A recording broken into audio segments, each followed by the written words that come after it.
Tecno Spark গো 2 10,000 টাকার এই ডিভাইসটিতে আমরা পেয়ে যাচ্ছি সিম ছাড়া কথা বলার সুযোগ বা টেক্সট করার সুযোগ। শুধুই কি তাই, এই ফোনটিতে আমরা পাচ্ছি 5 কাটার একটি display, dual studio speaker, 5000 mAh battery, 120 হার্টসের রিফ্রেশ রেট, এআই ফিচার, অনেক কিছুই পাচ্ছি আমরা 10,000 টাকার মধ্যেই। তো আজকে ভিডিওতে আমরা এটা দেখবো যে লো বাজেট সেগমেন্টের এই ফোনটি কাদের জন্য কেনা যুক্তিযুক্ত হবে এবং কাদের এই ফোনটি এড়িয়ে যেতে হবে, এবং আদৌ যে সিম ছাড়া যে আমরা কল সার্ভিসটি পাচ্ছি সেটা কতটাই কার্যকর তাও জানিয়ে দেবো আজকের এই ভিডিওর মাধ্যমে। তো আর কথা না বাড়িয়ে ভিডিওটি শুরু করা যাক। প্রথমত আমরা এই ফোনটির বক্স কন্টেন্টের দিকে লক্ষ্য করলে আমরা সব কিছুই পাচ্ছি বক্সের মধ্যে। অ্যাডাপ্টার থেকে শুরু করে আমরা ব্যাক কেসও পাচ্ছি এবং এখানে যে ব্যাক কভারটি সেটা বেশ প্রিমিয়াম আমরা লক্ষ্য করছি, এবং এখানে আমরা 10 ওয়াটের অ্যাডাপ্টার পাচ্ছি, তবে এই ফোনটি 15 ওয়াটের অ্যাডাপ্টার সাপোর্ট করবে। তো এক্ষেত্রে আমরা বক্স কন্টেন্ট হিসেবে সবই পাচ্ছি, কোনো কমতি এখানে দেখছি না। ডিজাইনের দিকে লক্ষ্য করলে প্রথমে আপনারাই বলুন বন্ধুরা যে ডিজাইনটি দেখে একেবারেই কি মনে হচ্ছে যেটা একটা 10,000 টাকার ডিভাইস। তো সেক্ষেত্রে প্রিমিয়াম ডিজাইন এই ফোনটিকে বলা যেতে পারে। এবং আর বিল্ড কোয়ালিটির কথা বলতে গেলে ফ্রন্টে তো আমরা গ্লাস পাচ্ছি, ব্যাক সাইড এবং ফ্রেম হিসেবে আমরা প্লাস্টিক দেখছি। কোম্পানি ক্লেম করছে যে 25,000 বার এটাকে ড্রপ টেস্ট করা হয়েছে অর্থাৎ এই মডেলটিকে। তো সেক্ষেত্রে বিল্ড কোয়ালিটি অবশ্যই আমরা ভালো দেখছি, এবং IP64 রেটিং রয়েছে। তো সামান্য ধুলাবালি বা পানিতে ফোনটির কোনো ক্ষতি হবে না। তো বন্ধুরা এক্ষেত্রে 10,000 টাকার মধ্যে আমরা কিন্তু ভালো ফিচার পাচ্ছি বিল্ড কোয়ালিটি ডিজাইন হিসেবে, এখানে কোনো কমতি আমরা দেখছি না।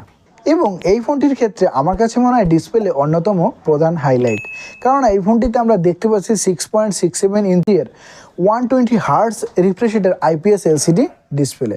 হ্যাঁ বন্ধুরা, এখানে 60 হার্টস বা 90 হার্টস না, সরাসরি 120 হার্টস দেখতে পাচ্ছি। তো মাল্টিমিডিয়া পারফরমেন্স আমরা ভালো পেয়ে যাব।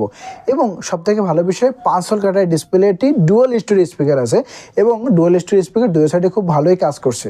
তো মাল্টিমিডিয়া পারফরমেন্স এই ফোনটি থেকে আমরা বেশ ভালো পেয়ে যাব বাজেট অনুযায়ী। 5 ডিসপ্লেও আমরা দেখতে পাচ্ছি এবং ডুয়াল স্টুডিও স্পিকার রয়েছে। তো যারা খুব বেশি মাল্টিমিডিয়া কনজিউম করে থাকেন বা কনজিউম করবেন ভাবছেন, সেক্ষেত্রে লো বাজেট সেগমেন্ট হিসেবে এই ফোনটি আপনারা দেখতে পারেন। এবং এই ফোনটিতে আমরা ওএস হিসেবে iOS 15 পাচ্ছি, যেটা রান করবে অ্যান্ড্রয়েড 15-এর সাথে। এবং এক্ষেত্রে আমরা বেশ এআই ফিচার পাচ্ছি, যেটা আমাদের দৈনন্দিন লাইফ আরও সহজ করে তুলবে। এআই ইমেজ জেনারেটর রয়েছে, এআই টেক্সট অনেক ফিচার রয়েছে যেগুলো আমরা প্রতিনিয়ত ব্যবহার করতে পারবো। তো লো বাজেট সেগমেন্ট হলেও আমরা বেশ ভালো ফিচার এই ফোনটিতে দেখছি। এতক্ষণ তো আমরা বললাম ফোনটির ভালো ভালো বিষয়। তো কোথায় কস্ট কাটিং করা হয়েছে সেটা হচ্ছে এই ফোনটির চিপসেটের ক্ষেত্রে। এই ফোনটিতে আমরা দেখতে পাচ্ছি ইউনিসকের T7250 12 ন্যানোমিটারের একটি চিপসেট। হ্যাঁ বন্ধুরা, এটা লো বাজেট সেগমেন্টের একটি চিপসেট। তো কস্ট কাটিং আমরা এখানেই দেখছি। তবে এই ফোনটি থেকে আমরা দৈনন্দিন যে কাজগুলো সেটা বেশ ভালোভাবেই করতে পারবো। তবে হ্যাঁ, 3D গেম আমরা খেলতে পারবো না, 2D গেম আমরা মোটামুটি ভালোভাবে খেলতে পারবো। এবং কোম্পানি ক্লেম করছে যে এটি 4 বছর ল্যাগ ফ্রি পারফরমেন্স দেবে। তো আমার কাছে এটা মনে হয় না যে 4 বছর ল্যাগ ফ্রি এটি দিবে। যদি আমরা ফেসবুক, মেসেঞ্জার, হোয়াটসঅ্যাপ এগুলো ইনস্টল করি, সেক্ষেত্রে হেভি অ্যাপসগুলো আমরা ফোনে দেখতে পাবো। এবং লং টাইম আসলে এখনও বলা যায় না, 1-2 বছর পর আমরা অবশ্যই বুঝতে পারবো, বা 6 মাস পর বুঝতে পারবো যে কতটা ল্যাগ ফ্রি এই ফোনটি আমাদেরকে পারফরমেন্স দিবে। আসা যাক বন্ধুরা ফোনটির ক্যামেরার দিকে। এই ফোনটিতে আমরা ব্যাক প্যানেলে দুটি ক্যামেরা সেটআপ দেখলেও এখানে মেন ক্যামেরা হচ্ছে 13 মেগাপিক্সেলের একটি, এবং ফ্রন্টে রয়েছে 8 মেগাপিক্সেলের একটি ক্যামেরা। তো দুটো ক্যামেরা থেকে ডেলাইট কন্ডিশনে আমরা বেশ ভালো ছবি লক্ষ্য করছি। মোটামুটি ভালো ডিটেলসই ফোনটি ক্যাপচার করছে, একেবারে নিরাশ করছে না।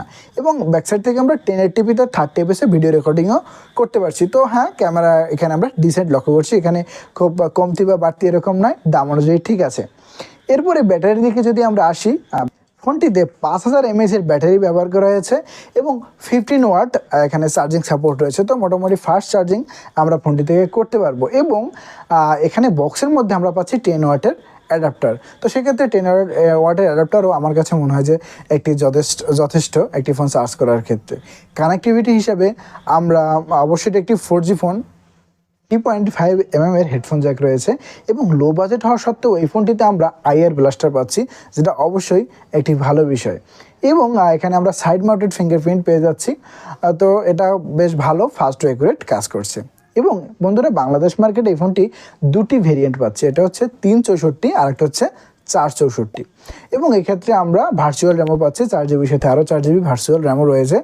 তবে হ্যাঁ, এক্ষেত্রে এটাকে হাইলাইট করার মতো কিছু নয়। তো আপনারা 4GB র্যাম এটাই ধরে ফোনটি যদি কিনবেন।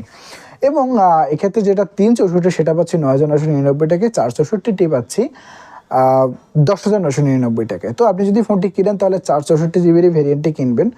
তবে প্রথম বিষয় হচ্ছে এখানে যে আমরা প্রথমে বললাম যে সিম ছাড়াই কথা বলা যাবে, এক্ষেত্রে এই টেকনো তাদের ফোনে ফ্রিনলিঙ্ক নামে একটি ওয়েবসাইট বা একটি অ্যাপস তারা মানে লঞ্চ করেছে, এবং সেটা প্রথমেই টেকনো স্পার্ক গো 2 ফোনেই আমরা দেখতে পাচ্ছি, এবং অন্যান্য ফোনেও পরবর্তীতে তারা যে ফোন লঞ্চ করবে সেক্ষেত্রে আমরা দেখতে পাবো।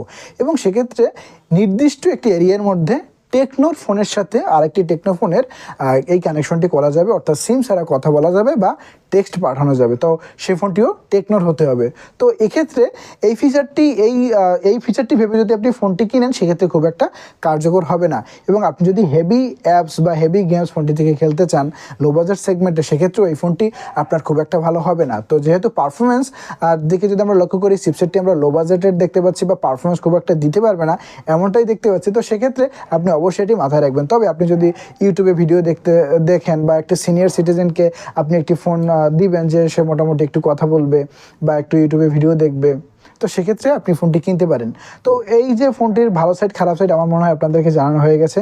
কেমন লাগলো ভিডিওটি বন্ধুরা অবশ্যই কমেন্ট করে জানাবেন। আর শীঘ্রই নতুন কোনো ভিডিও নিয়ে ভালো থাকবেন, সুস্থ থাকবেন, ধন্যবাদ। এবং হ্যাঁ, যদি ভিডিওটি অবশ্যই আপনার ভালো লেগে থাকে তাহলে অবশ্যই চ্যানেলটি সাবস্ক্রাইব করে বেল আইকনটি প্রেস করে রাখবেন।